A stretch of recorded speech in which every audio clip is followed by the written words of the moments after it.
എല്ലാറ്റിനും മീതെ പരമരസികനായിട്ടുള്ള ശ്രീരാമൻ എന്നെ ഇങ്ങോട്ട് ക്ഷണിച്ചു, ഞാൻ വന്നു എന്നതല്ലാത്ത ഒരു വിശദീകരണവും എനിക്ക് ഇല്ല. എല്ലാവരുടെ ബാല്യവും ഒരു പക്ഷി നിരീക്ഷകൻ്റെ ബാല്യമാണ് എന്ന് എനിക്കറിയാം. പക്ഷിയിലുള്ള കൗതുകവും എവിടെയാണ് അത് മുട്ടയിട്ടിരിക്കുന്നത് എന്നറിയാനുള്ള കൗതുകവും അത് എങ്ങോട്ടേക്കായിരിക്കും പോയിരിക്കുക എന്നതും അതിനെ സംബന്ധിച്ചുള്ള കാര്യങ്ങളിലൊക്കെയുള്ള ജിജ്ഞാസ വളരും തോറും കുറയുന്നു. ചിലരിൽ അത് തീക്ഷ്ണതരമായി നിൽക്കുകയും ചെയ്യുന്നു. തല നിറയെ ചിറകടി എന്നാണ് ഇന്ദുചൂടൻ പറഞ്ഞിരിക്കുന്നത്. അങ്ങനെ തല നിറയെ ചിറകടിയുള്ള ഒരാൾ അങ്ങനെ വളരുകയാണ്, അതിന് ഒരു കുറവും വരുത്താതെ. അതാണ് ഇന്ദുചൂടൻ്റെ ഒരു വ്യത്യാസം. ഇന്ദുചൂടനെ കുറിച്ച് പറഞ്ഞാൽ ഒരു കഥ പറയാം. ഒരാൾ ഒരാശ്രമത്തിൽ പുറത്തിറങ്ങിയതാണ്, ഒരു യുവാവാണ്. അങ്ങനെ പുറത്തിറങ്ങിയ ഈ യുവ സന്യാസി അതുവരെ കേട്ടിട്ടില്ലാത്ത ഒരു മധുര ശബ്ദത്തിൽ ഒരു പക്ഷി പാടുന്നത് കേട്ടു. അതിരുന്ന വൃക്ഷത്തിൻ്റെ അടിയിലേക്ക് നടന്നു കാണാനായിട്ട്. അത് പക്ഷേ അടുത്ത വൃക്ഷത്തിലേക്ക് മാറി ഇയാൾ വരുന്നത് കണ്ടിട്ട് അയാൾ അങ്ങോട്ട് ചെന്നു. അത് അടുത്ത മലയിലേക്ക് പോയി, ഇയാൾ അങ്ങോട്ട് നടന്നു. അത് അടുത്ത മലയിലേക്ക് പോയി, ഇയാൾ അങ്ങോട്ട് നടന്നു. ഇങ്ങനെ നടന്ന് അവസാനം ആ പക്ഷിയുടെ ശബ്ദം നിലച്ചു. കുറ്റാക്കൂരിട്ട് പുലരാൻ കാത്തിരുന്നു. അയാൾ തിരികെ ആശ്രമത്തിലേക്ക് വളരെ ദൂരം സഞ്ചരിക്കേണ്ടി വന്നു. ആശ്രമത്തിലെത്തി. അവിടെ വീടുകളൊന്നും പഴയതുപോലെയല്ല, കെട്ടിടങ്ങളൊക്കെ മാറിയിരിക്കുന്നു, പരിസരങ്ങളൊക്കെ ഭേദിച്ചിരിക്കുന്നു. അന്ന് കണ്ട ഒരാളെയും കാണാനില്ല. അയാൾ ഒരാളോട് ചോദിച്ചു, ഈ മാറ്റങ്ങൾക്ക് എപ്പോഴാണ് ഉണ്ടായത്? അത് കുറേ കാലമായി. അയാൾ പറഞ്ഞു, ഈ പുതിയ കെട്ടിടവും ഈ മട്ടുമൊക്കെ പുതുതല്ല, വളരെ കാലമായി. എന്താ ഇത്ര അതിശയത്തോട് ചോദിക്കുന്നത് എന്ന് പറഞ്ഞു. അല്ല, ഞാൻ ഇവിടുന്ന് പോയ ഒരാളാണ്, മടങ്ങി വരുമ്പോഴേക്ക് ഇത്ര മാറ്റം എന്ന് പറഞ്ഞു. നിങ്ങൾ ഇവിടെ നിന്ന് പോയ ഒരാളാണോ? എന്നാൽ 100 വർഷം മുമ്പ് ഇവിടെ നിന്ന് ഒരു യുവസന്യാസി ഇറങ്ങിപ്പോയിട്ടുണ്ട് എന്ന് ഒരു കഥ മുൻ തലമുറക്കാർ പറയുന്നത് ഞാൻ കേട്ടിട്ടുണ്ട് എന്ന് പറയും. ഈ കഥ പറഞ്ഞ പാടെ അയാൾക്ക് പ്രായമായി, ജീവിതമൊക്കെ കഴിഞ്ഞില്ലേ, ചെറുതായി ചുരുണ്ട് അയാൾ വീണ് മരിക്കുകയും ചെയ്യും. ഇക്കാലം വരെ അയാളെ നിലനിർത്തിയ ഒരു താല്പര്യമുണ്ട്, അയാൾ പിന്തുടർന്ന ഒരു ജീവിതമുണ്ട്. അത് സ്ഥലകാലാതീതമായ ഒരു ജീവിതം. ഇങ്ങനെ സകല സ്ഥലങ്ങളിലും ഒരു പക്ഷിയുടെ പാട്ട് കേട്ട് നടന്ന് ഐശ്വറിയാതെ പ്രയാസങ്ങളറിയാതെ ജീവിച്ച ഒരു അത്ഭുത മനുഷ്യനാണ് ഇന്ദുചൂടൻ. ആ ഇന്ദുചൂടനെക്കുറിച്ചാണ് പക്ഷികളും ഒരു മനുഷ്യരും എന്ന സുരേഷ് ഇളമണ്ണിൻ്റെ ഈ പുസ്തകം വളരെ സുന്ദരമായിട്ടുള്ള ഒരു പുസ്തകമാണ്. ഒരേ സമയം ഇതിന് 2 ഓതേഴ്സ് ഉണ്ട്. ഒന്ന് ഇന്ദുചൂടനാണ്, ഒന്ന് സുരേഷ് ഇളമൺ. മലയാളികൾക്ക് എന്നും പരിചയപ്പെടാനുള്ള ഒരാളായിട്ട് ഇന്ദുചൂടൻ മാറുകയും ചെയ്യും. ഇന്ദുചൂടൻ വലിയ പക്ഷി നിരീക്ഷകനാണെന്ന് നമുക്കറിയാം. പക്ഷെ ആ പക്ഷി നിരീക്ഷകൻ എന്ന് പറയുന്ന വാക്കിനോട് എനിക്കത്ര പ്രതിപത്തിയില്ല. ബേഡ് വാച്ചർ എന്നൊക്കെ പറയുന്നത് മികച്ച വാക്കാണ്. എന്തുകൊണ്ട്? കേവല നിരീക്ഷണമല്ല, സംരക്ഷണം കൂടി അയാളുടെ ചുമതലയായി മാറുന്നുണ്ട്. പക്ഷി നിരീക്ഷകൻ മാത്രമല്ല, അയാൾ പക്ഷികളുടെ ഈ ജൈവ വൈവിധ്യത്തെ കാക്കുന്ന ഒരാൾ കൂടിയാണ്. ഇന്ദുചൂടൻ്റെ ഇടപെടലുകളെക്കുറിച്ച് ഈ പുസ്തകത്തിൽ വളരെ പറയുന്നുണ്ട്. സൈലൻറ്റ് വാലി മാത്രമല്ല, ഓരോരോ ദിക്കും നശിക്കാൻ പോകുമ്പോൾ ആരെ കണ്ടാലാണ് അത് തടയാൻ പറ്റുക? ഈ പക്ഷികളുടെ ജൈവ വൈവിധ്യമുള്ള ഈ ഇടം എങ്ങനെയാണ് നിലനിർത്തുക എന്നതാണ് പ്രധാനം. ആദാമിൻ്റെ പണി അതായിരുന്നു. ഇങ്ങനെ ദൈവം ഈ തോട്ടക്കാരനായിട്ട് നിശ്ചയിക്കുകയാണ് ചെയ്യുന്നത് ആദാമിനെ. എന്നിട്ട് പറയുന്നുണ്ട്, ഈ വൃക്ഷത്തിലെ കായ് മാത്രം കഴിക്കരുത്, പറിക്കരുത്, മറ്റെല്ലാം നിനക്ക് ഉപയോഗിക്കാം എന്ന് പറയുന്നുണ്ട്. അത് പക്ഷേ അങ്ങനെ സുഖമായിട്ട് കഴിയുകയാണ്. ഇതിനെ ഈ പാരഡൈസിനെ സംരക്ഷിക്കുകയാണ് അയാൾ, സ്വർഗത്തിനെ സംരക്ഷിച്ചു കൊണ്ടിരിക്കുകയാണ്. അപ്പോഴാണ് ഈ സർപ്പം വന്ന് ഇടപെടുന്നത്. അതിൻ്റെ വാക്ക് കേട്ട് ഹവ്വയ്ക്ക് കൗതുകമാകുന്നത്.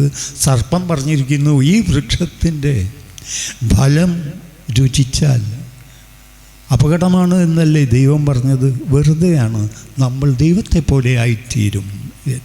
അങ്ങനെ കഴിക്കുന്നു. അതോടുകൂടി തോട്ടക്കാരനല്ലാതായി അയാൾ മാറുന്നു, കാവൽക്കാരനല്ലാതായി അയാൾ മാറുന്നു. അതിൻ്റെ സുരക്ഷിതത്വത്തിൽ താല്പര്യമുള്ള ഒരാളല്ലാതായി അയാൾ മാറുന്നു. അയാൾ അവിടെ നിന്ന് പുറന്തള്ളപ്പെടുന്നു. ഭൂമിയിൽ കൃഷിയൊക്കെ ചെയ്ത് മുന്നോട്ട് ജീവിക്കേണ്ട ഒരാളായി തീരും. അപ്പോൾ ഈ ആദമിൻ്റെ മറ്റൊരു ജോലി എന്തായിരുന്നു? ഇതിനൊക്കെ പേരിട്ടു അയാൾ.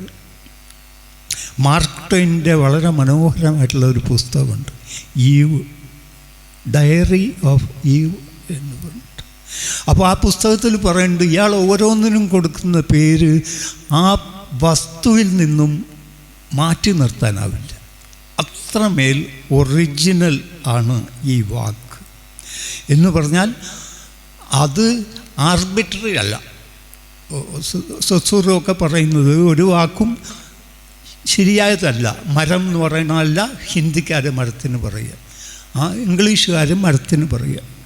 അപ്പോൾ ഇത് ആർബിട്രറിയാണ്. അതുകൊണ്ട് അതും ഇതുമായിട്ട് ബന്ധമൊന്നുമില്ല. താൽക്കാലിക ബന്ധമേ ഉള്ളൂ, അല്ലെങ്കിൽ സാങ്കേതികമായ ബന്ധമേ ഉള്ളൂ.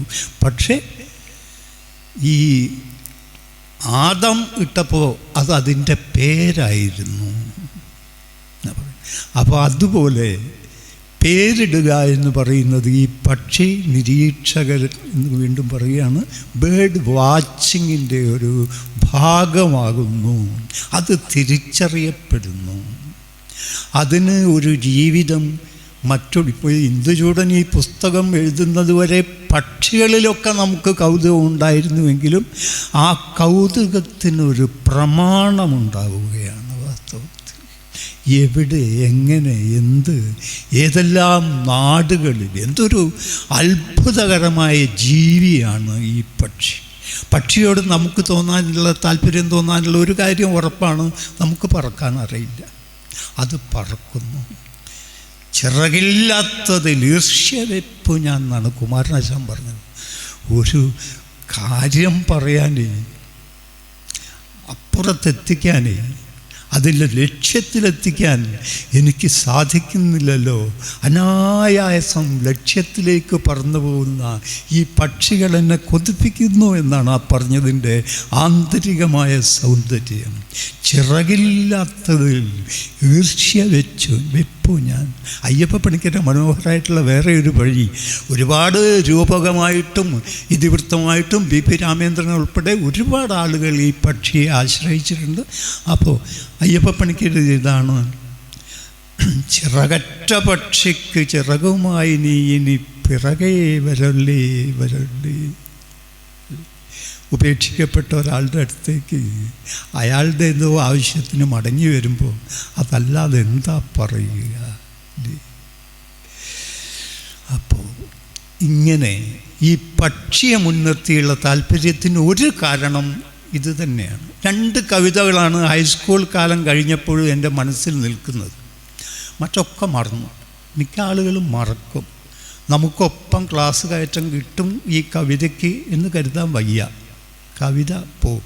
പക്ഷേ 2 കവിത അതുപോലെ നിൽക്കുന്നു. ഒന്ന് പക്ഷിയെക്കുറിച്ചുള്ളതാണ്, അല്ലേ? വാകുരുവി വരുകുരുവി വാഴക്കൈമേൽ ഇരി കുരുവി. കൂട് എന്നാണ് നാര് തരാം, ചകിരി തരാം, കൂടുണ്ടാക്കാൻ കൂടെ വരാം. ഏത് കുട്ടിയെയാണ് അത് സംഭ്രമിപ്പിക്കാത്തത്? ഇപ്പോൾ പാഠപുസ്തകങ്ങൾ എഴുതുന്ന ആളുകൾ പല സ്വാധീനങ്ങളും ഉള്ള ആളുകളാണ്. കാവ്യസ്വാധീനമൊന്നും അവർക്കില്ല.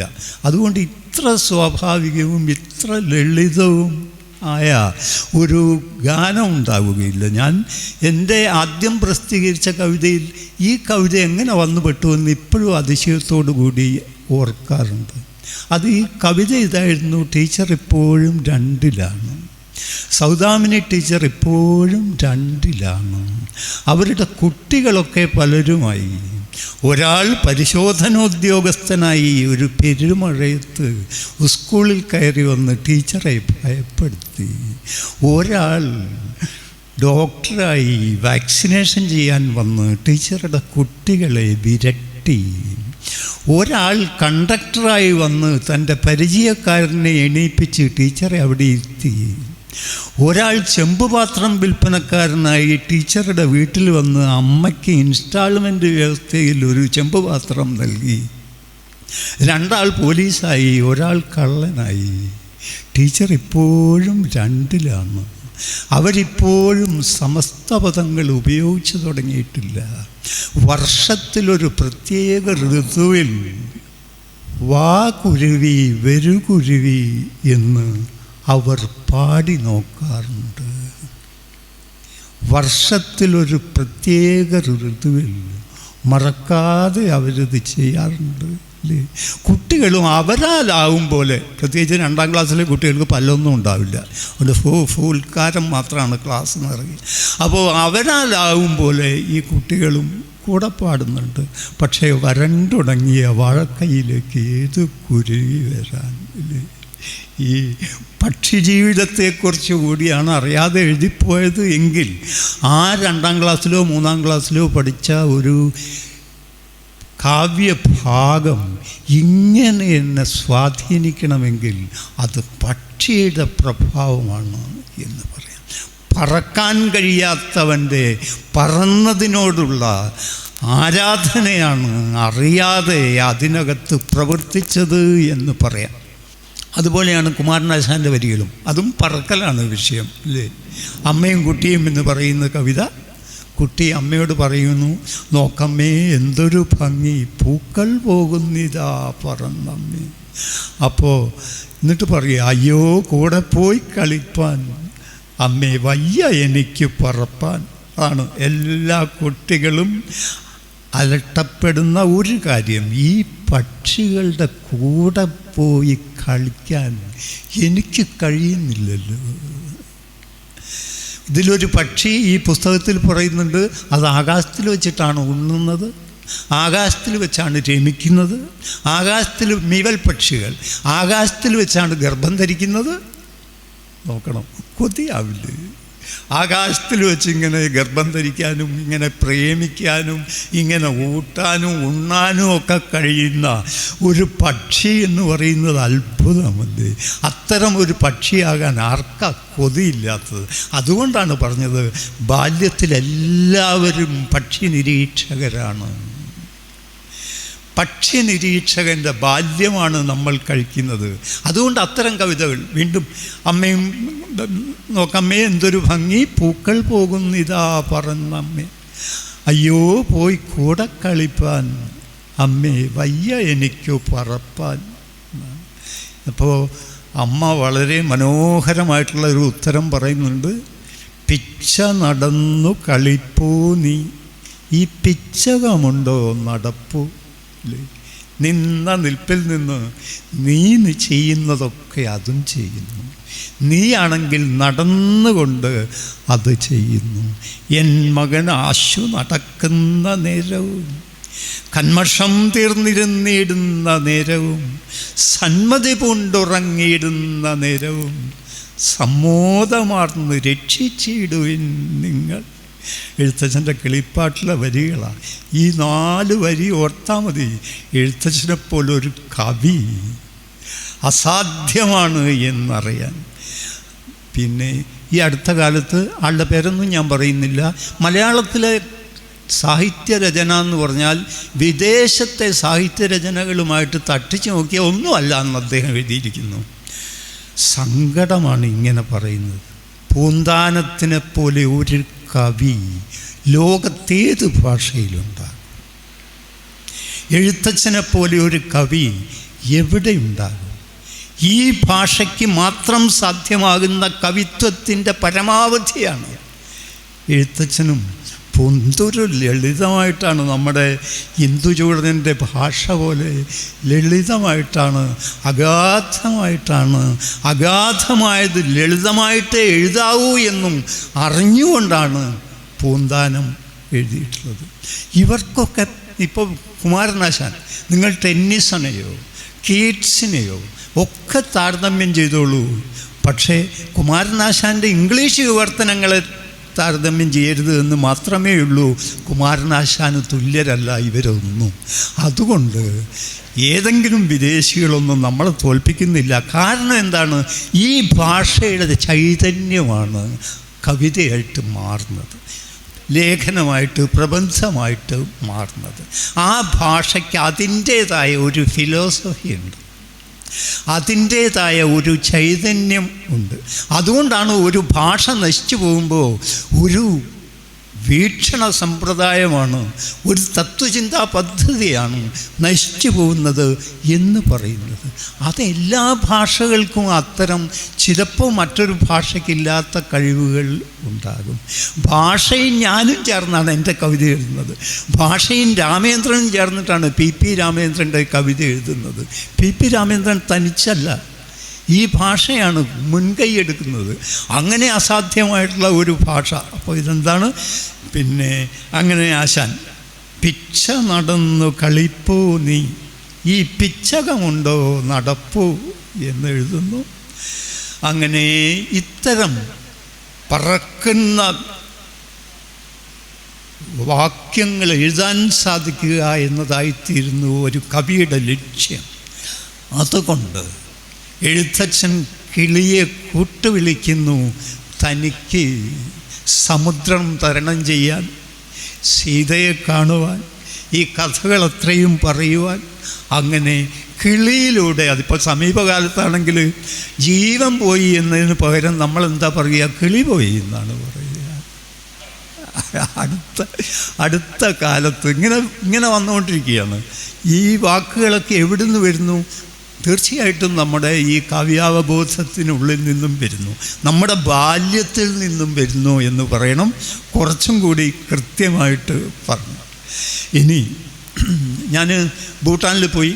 അങ്ങനെ ഭൂട്ടാനിൽ പോയപ്പോൾ ഇതാണ് സ്വർഗം എന്ന് തോന്നിപ്പോയി. എന്തൊരു ശുദ്ധവായു, എന്തൊരു ശാന്തത, എന്തൊരു അസാധാരണമായ പ്രകൃതി. രാവിലെ ഉണരുന്നത് പക്ഷികൾക്കിടയിലാണ് നമ്മൾ ഉണരുന്നത്. അയൽപക്കത്തൊക്കെ പക്ഷികളാണ് താമസിക്കുന്നത്. അങ്ങനെയായിരുന്നു ഇന്ദുചൂടൻ താമസിച്ചിരുന്ന എല്ലാ സ്ഥലവും. അങ്ങനെയാണ് സുരേഷ് ഇളമൺ പറയുന്നത്, പക്ഷികളുള്ള സ്ഥലമായിരുന്നു. അദ്ദേഹത്തിന് അങ്ങനെ പറ്റുമായിരുന്നുള്ളൂ. ഏതോ ഒരു വാസനാവിശേഷം കൊണ്ട് നിറയെ കാടുകളുള്ള ഒരു പ്രദേശത്തുള്ള വീട്ടിലാണ് അദ്ദേഹം താമസിച്ചിരുന്നത്. രാവിലെ ഈ പ്രഭാതഗീതം കേൾക്കണം. പക്ഷികളെപ്പോലെ മധുരമായി പ്രഭാതഗീതം ആലപിക്കുന്ന ഒരാളും ഭൂമിയിൽ ഉണ്ടായിട്ടില്ല, അല്ലേ? എന്ത് മനോഹരമാണ്! രാവിലെ ഈ പക്ഷിയുടെ പാട്ട് കേട്ട് ഉണർന്ന ഒരു നല്ല ദിവസത്തിൻ്റെ വലുപ്പം വളരെ കൂടുതലാണ്. അപ്പോൾ ഇങ്ങനെ അല്ലേ? അപ്പോൾ ഏതായാലും ഞാനിങ്ങനെ ഭൂട്ടാനിൽ ഈ അനുഭവങ്ങളൊക്കെ ഉണ്ട്. അങ്ങനെ ഭൂട്ടാനിൽ പോയപ്പോൾ ഒരു ചെടി ഞാൻ പ്രത്യേകമായിട്ട് ശ്രദ്ധിച്ചു. മരത്തിൽ തൂങ്ങിക്കിടക്കുന്നു, പച്ച നിറത്തിലാണ്, താടി രോമങ്ങൾ പോലെയുണ്ട് അതിൻ്റെ രൂപം. ഇതെന്തായിരിക്കും എന്ന് ചോദിച്ചപ്പോൾ എൻ്റെ ഗൈഡിനൊന്നും അറിഞ്ഞുകൂടാ. പക്ഷേ അവിടെ ഒരു ബൊട്ടാണിക്കൽ ഗാർഡൻ ഉണ്ട്. അസാധാരണമാണ് ഈ ഭൂട്ടാനിലെ ബൊട്ടാണിക്കൽ ഗാർഡൻ. ഇനി നിങ്ങൾ ചെല്ലുമ്പോൾ, നേരത്തെ പോയപ്പോൾ പോയിട്ടില്ലെങ്കിൽ ചെല്ലണം. കാരണം എന്താ, ഈ ബൊട്ടാണിക്കൽ ഗാർഡനും ഈ ഭൂട്ടാനും വേർതിരിയുന്നതേ ഇല്ല. ഇവിടെ ഒരു ബോർഡ് വെച്ചിട്ടുണ്ടെന്ന് മാത്രമേ ഉള്ളൂ. പിന്നെ അങ്ങോട്ട് മുഴുവൻ ഈ ഗാർഡനാണ്.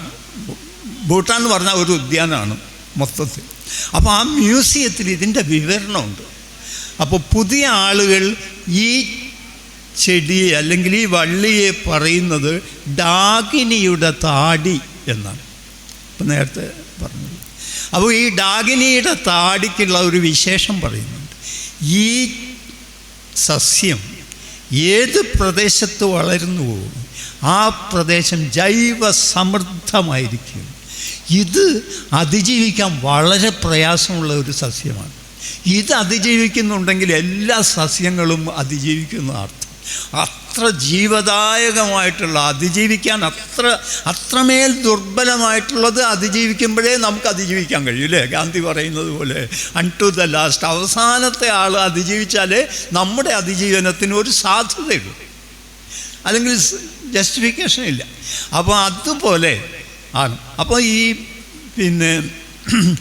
ഈ ചെടിയെക്കുറിച്ച് ഇങ്ങനെ പറഞ്ഞിരിക്കുന്നു. ഇനി എനിക്ക് പറയാനുള്ളത്, അതുപോലെയാണ് പക്ഷി നിരീക്ഷകർ. ഒരു പക്ഷിയെ കണ്ടാൽ യാദൃശ്ചികമായിട്ട് ഇതിന് ജൈവവൈവിധ്യം ഉണ്ടെന്നൊന്നും പറയാൻ കഴിയില്ല. പക്ഷേ ഒരു പക്ഷി നിരീക്ഷകൻ ഒരു ബൈനോക്കുലറും ഒരു ഫീൽഡ് വർക്ക് നോട്ടും പിന്നെ ഒരു പേനയും ഒക്കെ ആയിട്ട് നടക്കുന്നത് കണ്ടാൽ ഉറപ്പാണ് അവിടെ ഈ ഡാഗിനിയുടെ താടി പോലത്തെ ഒരു സംഭവമാണ് ഈ പക്ഷി നിരീക്ഷകൻ എന്നർത്ഥം. അവിടെ ഒരുപാട് പക്ഷികളുണ്ട്, അവിടെ നല്ല ജൈവ സമൃദ്ധിയുണ്ട്. പക്ഷികളെ പോലെ ഭാഗ്യം ചെയ്ത ഒന്നില്ലല്ലോ. ബൈബിളിലൊക്കെ പറയുന്നല്ലോ, എന്താണ്, വിതയ്ക്കുന്നില്ല, കൊയ്യുന്നില്ല, അങ്ങനെ സുഖമായിട്ട് ജീവിക്കുന്നു, അല്ലേ? ഒരധ്വാനവും കൂടാതെ സുഖമായിട്ട് ജീവിക്കുന്നു, മുകളിൽ ജീവിക്കുന്നു. അതാണോ നമ്മൾ മുകളിൽ എന്നല്ലേ പറയുക ഉന്നതമായ ജീവിതത്തെ? സ്വർഗം മുകളിലാണെന്നാണ് നമ്മുടെ തെറ്റിദ്ധാരണ. പിന്നെ മുകളിൽ ആണ് വലിയ ആളുകളൊക്കെ എന്നാണ്. നമ്മൾ മുകളിലേക്ക് നോക്കി നമസ്കരിക്കുകയും ചെയ്യുക, അങ്ങനെയൊക്കെയല്ലേ? മുകളിലാണ് എല്ലാം. അപ്പോൾ ഈ പക്ഷികൾ മുകളിൽ വസിക്കുന്നു, ദൈവത്തിൻ്റെ കൂട്ടുകാരായി വസിക്കുന്നു. എന്താണ് ദൈവരാജ്യം എന്ന് ക്രിസ്തുവിനോട് ചോദിച്ചപ്പോൾ ക്രിസ്തു മറുപടിയായിട്ട് പറയുന്ന ഒരു കഥ, കടുക് വളരെ ചെറിയ ഒരു വിത്താണ്, അതിലും ചെറിയ ഒരു വിത്തില്ല. ആ വിത്ത് വളർന്നാൽ, പക്ഷേ നമ്മുടെ കടുക് ആകണമെന്നില്ല, കടുക് ചെടിയായിട്ടേ വളരുമെന്ന് നമുക്കറിയാം. അല്ലെങ്കിൽ ബൈബിളിലെ ഒരു സങ്കല്പമാകാം, അല്ലെങ്കിൽ നേരത്തെ ഇതൊരു വൻവൃക്ഷമായിരുന്നിരിക്കാം, അറിഞ്ഞുകൂടാ.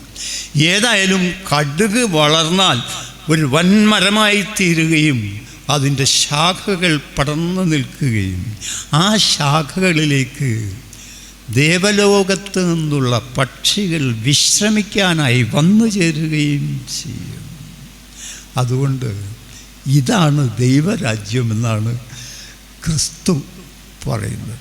അപ്പോൾ ഇങ്ങനെ ഈ ദൈവരാജ്യം പക്ഷികൾ വന്നിരിക്കുമ്പോഴേ ഇതാവുന്നുള്ളൂ.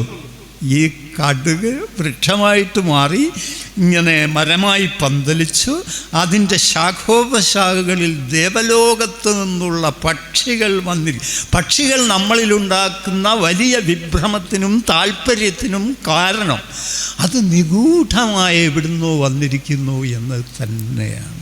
ഹിന്ദുചൂടൻ അന്വേഷിച്ചിറങ്ങിയത്, സലീം അലി അന്വേഷിച്ചിറങ്ങിയത്, നമ്മുടെ സുരേഷ് ഇളമൺ അന്വേഷിച്ചിറങ്ങിയത് ഈ നിഗൂഢതയെ കൂടുതൽ പരിചയപ്പെടാൻ വേണ്ടിയിട്ട് ആണ്. ഈ നിഗൂഢത വർദ്ധിക്കുകയാണ് ചെയ്യുക, കുറേയല്ല ചെയ്യുക. പക്ഷി നിരീക്ഷണത്തിൽ ഈ പുസ്തകത്തെ ആശ്രയമാക്കി മാത്രം പറയുന്നതാണ് ഞാൻ. അങ്ങനെ പക്ഷി നിരീക്ഷണത്തിനുള്ള ഒരു സവിശേഷത, നമ്മുടെ താല്പര്യം വർദ്ധിച്ചുകൊണ്ടേയിരിക്കും. അയാൾ പിന്നെ അടുത്ത ദിവസം തൊട്ട് ബൈനോക്കുലർ വാങ്ങി അയാളും തുടങ്ങും, വായനക്കാരൻ. ഇങ്ങനെ ഓരോരുത്തരായിട്ട് ഈ വഴിക്ക് പോകും. നോക്കുക, നിരുപാധികമായ ഒരാനന്ദമാണിതിന്. ഇതിനൊരു പ്രതിഫലവും കിട്ടാനില്ല. ജീവിതം കൊടുക്കണം ഇതിന്. അതോ ശ്രീരാമൻ സീതയോട് പറഞ്ഞതുപോലെ ഇതിൽ ഈ ഇന്ദുചൂടൻ ഇളമൺ സുരേഷിനോട് പറയുന്നുണ്ട് ഒരു ദിവസം, കല്ലുണ്ട് മുള്ളുണ്ട് സീത, വലിയ ബുദ്ധിമുട്ടാണ്, നീ വരണ്ട എന്ന് പറയുന്നുണ്ട്. എന്നിട്ടാണ് കല്ലാണെങ്കിലും മുള്ളാണെങ്കിലും വരാമെന്ന് പറഞ്ഞിട്ട് സുരേഷ് ഇളമൺ കൂടെ പോകുന്നത്. അപ്പോൾ ഇങ്ങനെ ഉള്ള ഒരു ജോലിയാണ്. അപ്പോൾ ഈ ഒരു നിഗൂഢത തേടിപ്പോകാൻ നമ്മൾ നിഗൂഢതയല്ലേ. കണ്ടു നോക്കൂ, ഈ താമരക്കോഴി എന്ന് പറയുന്നതിനെക്കുറിച്ച് ഇതിൽ പറയുന്നു. താമരക്കോഴി ഒരു താമര ഇല്ലയിൽ 4 മുട്ടയിടും. അത് വലിയ എക്കോണമിയാണ് ഈ പക്ഷികൾക്ക്. അനാവശ്യമായിട്ട് കൂടൊന്നും ഉണ്ടാക്കില്ല. നമ്മളെപ്പോലെ മലയാളികളെപ്പോലെ ബംഗാളികൾ, ഇങ്ങോട്ട് വരുന്ന ബംഗാളികൾ പിന്നെ പറഞ്ഞ് ചിരിക്കുന്നത്, അല്പം ബംഗാളി അറിയാവുന്ന അതറിഞ്ഞിട്ടില്ലേ നമുക്ക് കേരളത്തിൽ ജീവിക്കാൻ പറ്റില്ലല്ലോ. അങ്ങനെ അല്പം ബംഗാളി അറിയുന്ന ഒരാൾ ശ്രദ്ധിച്ചാൽ ഈ മലയാളികളെപ്പോലെ വിഡ്ഢികൾ ഭൂമിയിലില്ല എന്ന് അവർ പറയുന്നത്. ഉള്ള പണമൊക്കെ എടുത്ത് അവർ വീട് നിർമ്മിക്കും. അത് കടമായിരിക്കും അവസാന കാലം വരെ. ഇങ്ങനെയൊരു ജനത ഭൂമിയിൽ എവിടെയെങ്കിലും ഉണ്ടോ എന്ന് ചോദിക്കും. അപ്പോൾ ഇവരുടെ കൂടെ അങ്ങനെയൊന്നുമല്ല. മിനിമം കാര്യങ്ങൾക്കേ വേണ്ടു. 2 നാരക്ക വെച്ചാൽ ഈ മുട്ട ഉരുണ്ടു പോവില്ല. താമരയുടെ ഇലയിലാണ് ഈ 4 മുട്ട വെച്ചിരിക്കുന്നത്. ഒരു ചെറിയ നാര അപ്പുറവും ഇപ്പുറവും വെച്ചിട്ട് അത് പോയി. അതിൻ്റെ പണി എന്താ? ആദ്യത്തെ കാമുകന് 4 മുട്ട കൊടുത്തിട്ട് അത് അടുത്ത കാമുകൻ്റെ അടുത്തേക്ക് പോവുക. അവിടെയും 4 മുട്ട കൊടുത്തിട്ട് പിന്നത്തെ കാമുകൻ്റെ അടുത്തേക്ക് പോവുക. ഈ അടുത്ത ഞാനൊരു ആഫ്രിക്കൻ കവിത വായിച്ചു. അപ്പോൾ അവൾ പറയുക, അതിൽ നായിക പറയുന്നതാണ്, പണ്ടൊക്കെ എന്ത് സുഖമായിരുന്നു. എൻ്റെ അപ്പൂപ്പൻ 9 ഭാര്യമാരുണ്ടായിരുന്നു. അതുകൊണ്ട് 9 ഭാര്യമാരിൽ ഒരുവൾ ചെയ്യുന്ന പണി ചെയ്താൽ മതിയായിരുന്നു എനിക്ക്. ഇപ്പം മുഴുവൻ പണിയും ഞാൻ തന്നെ ചെയ്യണമെന്ന്. ഈ യൂറോപ്യൻസ് വന്നു പോയതോടുകൂടി ഞങ്ങളുടെ ആണുങ്ങളുടെ ധൈര്യം മുഴുവൻ ക്ഷയിച്ചു എന്നാണ് ആ സ്ത്രീ പറയുന്നത്. ഈ താമരക്കോഴിയുടെ അതിശയം എത്രയോ പുരുഷന്മാരാണ് തിരിച്ചുകൊണ്ട് അങ്ങനെ ഉണ്ട്. ഇപ്പം ഈ വേഴാമ്പലിൻ്റെയൊക്കെ കഥ അല്ലേ, എന്ത് അത്ഭുതകരമായ കഥയാണ് അത്. ഈ ഒരു വ്രതമാണ് അനുഷ്ഠിക്കുക. മരക്കൊമ്പിൽ വന്നിരുന്നു, ഭക്ഷണവുമായിട്ട് വന്നിരുന്നു, അത് കൊടുക്കും. സ്വീകരിച്ചിട്ടില്ലെങ്കിൽ അവിടെ തന്നെ ഇരിക്കും ആ കൊമ്പ്. ഈ പെൺവേഴാമ്പൽ പിന്നെ പുറത്തിറങ്ങുമ്പോൾ അടയിരിക്കാൻ പോയിരിക്കും. അങ്ങനെ ഇക്കാലം അത്രയും അതൊരു ഭക്ഷണവും കഴിക്കില്ല ഈ ആൺവേഴാമ്പൽ. അങ്ങനെ അന്വേഷിച്ച് ചെല്ലുന്തോറും നമ്മൾ ഓരോ പക്ഷിയിലും ഒരു ഐസ്ബർഗിൻ്റെ ഒരു അറ്റമാണ് നമുക്ക് കിട്ടുക. ഈ അറ്റത്തെ പ്രതി അന്വേഷിച്ചാണ് നമ്മളിതൊരു അത്ഭുതകരമായ അധ്യായമായിട്ട് നമുക്ക് മാറുന്നത്. ഇത് നിരന്തരമായ ആകാംക്ഷ വളർത്തിക്കൊണ്ടിരിക്കുകയാണ്. എങ്ങോട്ടേക്കാണിത് പറന്നു പോയതെന്ന് ആർക്കറിയാം അല്ലേ? ഇതാണ് പ്രഥമമായി ഒരു പക്ഷി നമ്മളിൽ ഉണ്ടാക്കുന്ന ആശ്ചര്യം. ഈ ആശ്ചര്യത്തെ തുടർന്ന് പോവുകയാണ് നമ്മൾ ചെയ്യുന്നത്.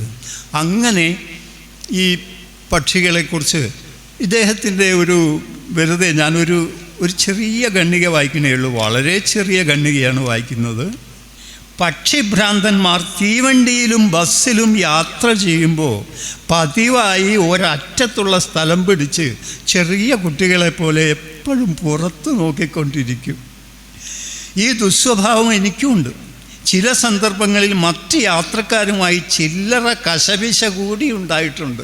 ഈ അരികിലിരിക്കാൻ വേണ്ടിയിട്ട് ഈ പക്ഷി നിരീക്ഷകർ. ഇതോർക്കുമ്പോൾ വെറ്റില മുറുക്കി തുടങ്ങിയാലോ എന്നും ഞാൻ ആലോചിക്കാറുണ്ട്. അവിടെ ഇരിക്കുന്നതിനോട് ന്യായമാണല്ലോ, അരികിലിരിക്കും, തുപ്പാലോ. മുറുക്കുകാർക്ക് അറ്റത്തുള്ള സീറ്റിലിരിപ്പാൻ പ്രത്യേകം അധികാരമുണ്ടല്ലോ. എന്ത് മനോഹരമാണ് ഈ നർമ്മം! ഇതാണ് ഈ എഴുത്തിൻ്റെ ഒരു രീതി. വേറെ ഒരു സ്പെസിമെനും എനിക്ക് തരാൻ നോക്കേണ്ടതില്ല. ഇതേപോലെ എഴുതപ്പെട്ടിരിക്കുകയാണ് ഒരു പുസ്തകം. ഈ പക്ഷികളിൽ നമ്മൾ പറഞ്ഞുകൊണ്ടിരിക്കുന്ന ഈ കൗതുകത്തെ എങ്ങനെ വിവരിക്കണമോ അതിൽ നിർബാധമായി വിവരിച്ചു പോവുക. വിവരിക്കുമ്പോൾ ഒരു തടസ്സമില്ല അദ്ദേഹത്തിന്.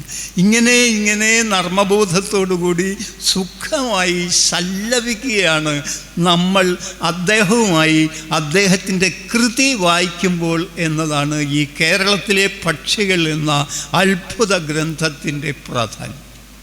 അതിമനോഹരമായ ചിത്രങ്ങൾ. ആ ചിത്രങ്ങളെക്കുറിച്ച് നമ്പൂരി അത്ഭുതത്തോടെ പറയുന്നുണ്ട്. വലിയ ചിത്രകാരനല്ലേ. അരവിന്ദൻ അത്ഭുതത്തോടു കൂടി പറയുന്നുണ്ട്. ഒരു സ്ഥലത്ത് അരവിന്ദൻ ഈ പക്ഷി നിരീക്ഷണ കേന്ദ്രത്തിൽ ചെന്നിട്ട് അയാൾ ആകപ്പാടെ വിസ്മിതനായി നിശബ്ദനായി ഇരിക്കുന്നുണ്ട്. മലയാളം കണ്ട ഏറ്റവും മികച്ച ലിസണർ എന്ന് ഞാൻ പറയുക അരവിന്ദനെക്കുറിച്ചാണ്. ഒരു ചെറിയ കഥ പറഞ്ഞാൽ, തമിഴ്നാട്ടിൽ മദ്രാസിൽ ഒരു സഹൃദയനുണ്ട്. സംഗീതം കേൾക്കാൻ വലിയ താല്പര്യമുള്ളവരാണ്. ഒന്നും പറയുകയൊന്നുമില്ല. അപ്പോൾ മാലി എന്ന് പറയുന്ന വിശ്രുതനായിട്ടുള്ള ഫ്ലൂട്ട് വാദകൻ വർഷത്തിലൊരിക്കൽ ചെന്നൈയിൽ വരും. ഒരു പൗർണമി ദിവസം, എന്നിട്ട് ഇയാളെ കേൾപ്പിച്ചു കൊടുക്കും, എന്നിട്ട് തിരിച്ചു പോകും. ഇയാൾ അഭിപ്രായമൊന്നും പറയില്ല. പക്ഷെ കേട്ടിരിക്കുന്നവർ നമുക്ക് തരും മറുപടി എന്ന് എല്ലാ പ്രഭാഷകർക്കും എല്ലാ പാട്ടുകാർക്കും അറിയാം. ഒരഭിപ്രായവും പറയണ്ട, നിങ്ങൾ പറഞ്ഞിരിക്കും. അങ്ങനെ ഈ അത്തരം ഒരു ശ്രോതാവാണ് അരവിന്ദൻ എന്ന് പറയുന്ന അത്ഭുതം. ആ ചിത്രങ്ങളൊക്കെ കണ്ടാൽ നമുക്ക് മനസ്സിലാവും അദ്ദേഹം ഒരു കേൾവിക്കാരനാണ്, ഒരു ശ്രോതാവാണ്. ഹീസ് എ ഗ്രേറ്റ് ലിസണർ എല്ലാ വർക്കിലും. അപ്പോൾ അദ്ദേഹം ഇങ്ങനെ ഒരു സ്ഥലത്തെത്തിയതിൻ്റെ കാര്യം സുരേഷ് ഇളമൺ പറയുന്നുണ്ട്. അപ്പോൾ ഇങ്ങനെ ശ്രദ്ധ, ലിസണിങ്, അതാണ് ഈ കേരളത്തിലെ പക്ഷികളിൽ ആവിഷ്കരിച്ചിരിക്കുന്നത് ഇന്ദുചൂടൻ എന്നർത്ഥം. ഈ പക്ഷികളെ നിരീക്ഷിക്കുക, ശ്രദ്ധിക്കുക, സംരക്ഷിക്കുക. അതുകൊണ്ട് നമ്മൾ നേരത്തെ പറഞ്ഞു വന്നല്ലോ, ആദാമിൻ്റെ പ്രവൃത്തിയാണ് ഒരു പക്ഷി നിരീക്ഷകന്. അയാൾ ഈ സ്വർഗത്തിൽ നിന്നും പുറത്തായിട്ടില്ല, കാരണം അയാൾ പക്ഷികളുടെ കൂടെയാണ്. പക്ഷികളൊക്കെ സ്വർഗത്തിൽ തന്നെയാണ് ഇപ്പോഴും. അരണയും ഓന്തും ഒക്കെ സ്വർഗത്തിലാണ്, മനുഷ്യന്മാർ മാത്രമേ സ്വർഗത്തിലല്ലാതെയുള്ളൂ. അതുകൊണ്ട് മനുഷ്യർ മാത്രമേ അസ്വസ്ഥത അനുഭവിക്കുന്നുള്ളൂ. അങ്ങനെ എന്തുണ്ടായാലും അസ്വസ്ഥത അനുഭവിക്കുന്ന മനുഷ്യരെ പോലെയല്ല ഇവരൊക്കെ പർദീസയിലാണ്. അങ്ങനെ ഇവരുടെ കൂട്ടുകൂടി നടക്കുമ്പോൾ പ്രവേശിക്കുന്ന ഒരു പറുദീസയുണ്ട്. ആ പറുദീസയാണ് വാസ്തവത്തിൽ ഈ ആകർഷണത്തിൽ ഒന്ന്. രണ്ടാമത്തേത് തീർച്ചയായിട്ടും ഈ സൗന്ദര്യ ആരാധന തന്നെ. എന്തൊരു ഭംഗിയാണ് ഈ പക്ഷികൾ. തൂവൽ എന്നാണ് ഇതിന് കൊടുത്തിരിക്കുന്നത്. ഒരു തൂവൽ മതി എന്നാണ് രാമേന്ദ്രൻ പറയുന്നത്. നമ്മളും പറയും അതൊരു തൂവലായി എന്നാണ് പറയുക. അത് അയാൾക്കൊരു തൂവലായി, അത് നെഹ്റുവിന് ഒരു തൂവലായി എന്നാണ് നമ്മൾ പറയുക. അന്നേരം ഇതിൻ്റെ ഒരു മാഹാത്മ്യം ആവിഷ്കരിക്കാനുള്ള ഒരു പ്രതിരൂപം. അതുകൊണ്ട് വളരെ നന്നായി ഈ പ്രദർശനത്തിന് തൂവൽ എന്ന് നൽകിയത് എന്നും അർത്ഥം. അപ്പം ഈ ദൈവം മറ്റെല്ലാ ജീവജാലങ്ങളെയും സൗന്ദര്യത്തോടുകൂടി സൃഷ്ടിച്ചു. എന്തൊരു പെർഫെക്റ്റ് സിമെട്രിയാണ് ഓരോ ജീവിക്കും എന്ന് നോക്കുക. എല്ലാ ജീവികൾക്കും. പക്ഷികൾക്കാണെങ്കിൽ രണ്ട് പക്ഷങ്ങൾ ഒരുപോലെ, അല്ലേ? അതാണ് സിമെട്രി. അങ്ങനെ രണ്ട് പക്ഷങ്ങൾ ഒരുപോലെ ഇരിക്കുന്നു. ഇതിൽ നോക്കി അറിയാം നമ്മൾ പുറത്തുനിന്ന് കാണാത്ത വിധത്തിൽ ഈ ക്യാമറയുടെ ലെൻസിൽ പതിഞ്ഞിരിക്കുന്ന എന്ത് സൂക്ഷ്മ നിർമ്മിതിയാണ് ഈ പക്ഷി. ദൈവം എന്തുമാത്രം നമ്മളിപ്പോൾ ഒരു ശില്പമൊക്കെ ഉണ്ടാക്കി വെച്ചാൽ അതിൻ്റെ പുറകുവശത്തിൽ ശ്രദ്ധയെത്തില്ല. പക്ഷേ ഇതങ്ങനെയല്ല, എല്ലാ വശത്തും ഒരേ സൂക്ഷ്മത. മുന്നിൽ നിന്ന് മാത്രം നോക്കാൻ കഴിയുന്ന മനുഷ്യനെ അഭിസംബോധന ചെയ്യുന്നതാണ് നമ്മളുണ്ടാക്കുന്ന ശില്പങ്ങൾ എങ്കിൽ ഈ ദൈവത്തിന് എല്ലാ വശത്തുകൂടിയും കാണാം എന്നതിൻ്റെ സാക്ഷ്യങ്ങളാണ് ഈ ഓരോ പക്ഷിയും ഓരോ ജീവിയും. അപ്പോൾ അത്ര മനോഹരമായിട്ട് അവയെ നിർമ്മിച്ചിരിക്കുന്നു. ദൈവം അതിൻ്റെ ക്രിയേറ്റിവിറ്റി പരമാവധി ഉപയോഗിച്ച് കഴിഞ്ഞതിന് ശേഷമാണ് മനുഷ്യനെ സൃഷ്ടിക്കുന്നത്. ഈ സൂക്ഷ്മതയോ ഈ സൗന്ദര്യമോ ഒന്നും നൽകിയിട്ടില്ല. നിങ്ങൾ ഓർത്തു നോക്കുക, ശലഭങ്ങളെപ്പോലെ, ഈ ഓന്തുകളെപ്പോലെ, പിന്നെ എന്താ പറയുക, പിന്നെ പക്ഷികളെപ്പോലെ നിങ്ങളും ഒന്നും ഉടുക്കാതെ ഈ ഭൂമിയിലൂടെ നടക്കുകയായിരുന്നെങ്കിൽ ഉണ്ടാക്കുമായിരുന്ന ഒരു വൈരൂപ്യത്തിൻ്റെ പരിധിയില്ലായ്മ ഒന്ന് സങ്കല്പിച്ച് നോക്കുക. പക്ഷേ ദൈവം നമ്മളോട് പറഞ്ഞു, അവർക്കൊന്നുമില്ലാത്ത ഒരു ശേഷി നമുക്ക് തന്നു. നമുക്ക് സൗന്ദര്യം തന്നില്ല, സൗന്ദര്യബോധം തന്നു. അതുകൊണ്ടാണ് ഈ ഫോട്ടോഗ്രാഫുകളൊക്കെ ഇവിടെ കാണുന്നത്. അതുകൊണ്ടാണ് ഇങ്ങനെ അന്വേഷിച്ച് നടക്കാൻ കാരണം. അതുകൊണ്ട് നമുക്ക് സൗന്ദര്യബോധം തന്നു.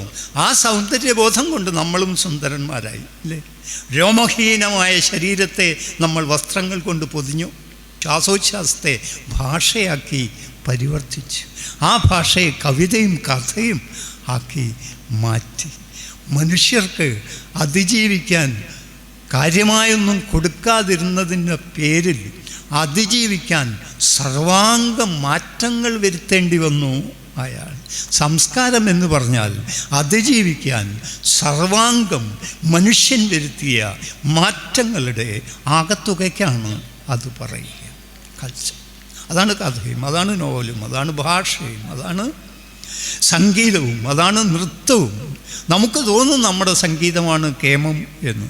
ആശാൻ പറയുന്നുണ്ട്, പാടിടേണ്ട കുയിലേ അനക്ഷരം എന്ന് പറഞ്ഞാൽ നിൻ്റെ ശബ്ദം പോലെ നിനക്ക് നാദം മാത്രമേ ഉള്ളൂ, ശബ്ദം മാത്രമേ ഉള്ളൂ. എനിക്ക് വാക്കുണ്ട്, പക്ഷേ ഈ വാക്കിൻ്റെ മനോഹാരിത ഈ ശബ്ദത്തിനോട് ജയിക്കുന്നതല്ല. സാഹിത്യം എത്ര കേമമായാലും ശരി സംഗീതത്തിനോട് ജയിക്കില്ല. എന്താ കാര്യം? അത് ശബ്ദമാണ് അതായിട്ട് മാറുന്നത്, നാദമാണ്, നാദബ്രഹ്മമാണ്. അത് വാഗ്ബ്രഹ്മത്തേക്കാൾ വലുതാണ്.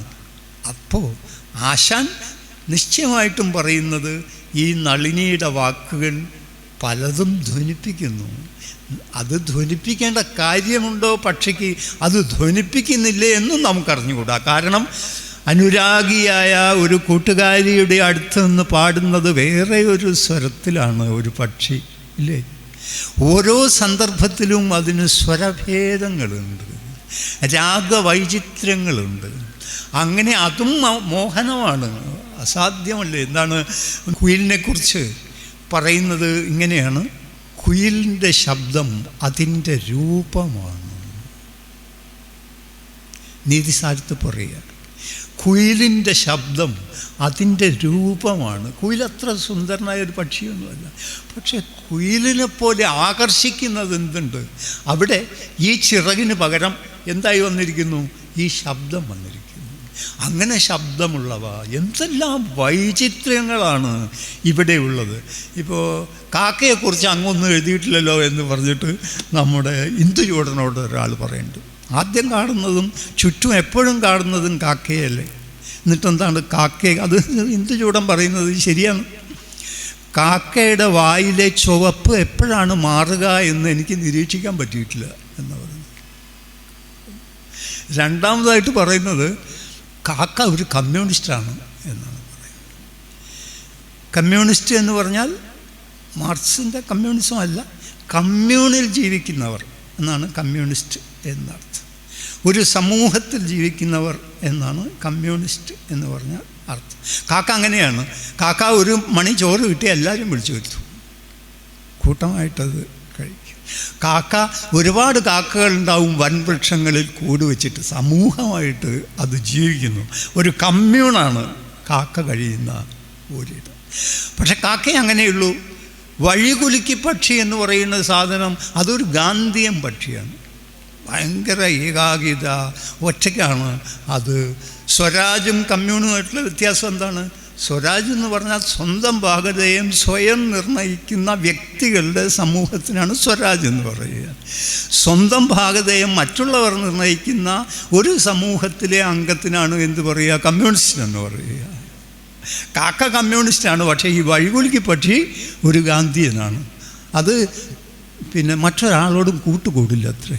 കാശ്മീരിൽ നിന്നും ഈ ശൈത്യകാലത്ത് കേരളത്തിൽ വരുന്ന ഈ പക്ഷി ആരെങ്കിലും കൂട്ടുകൂടാൻ വന്നാൽ അവരുമായിട്ട് വഴക്കിടുന്നു.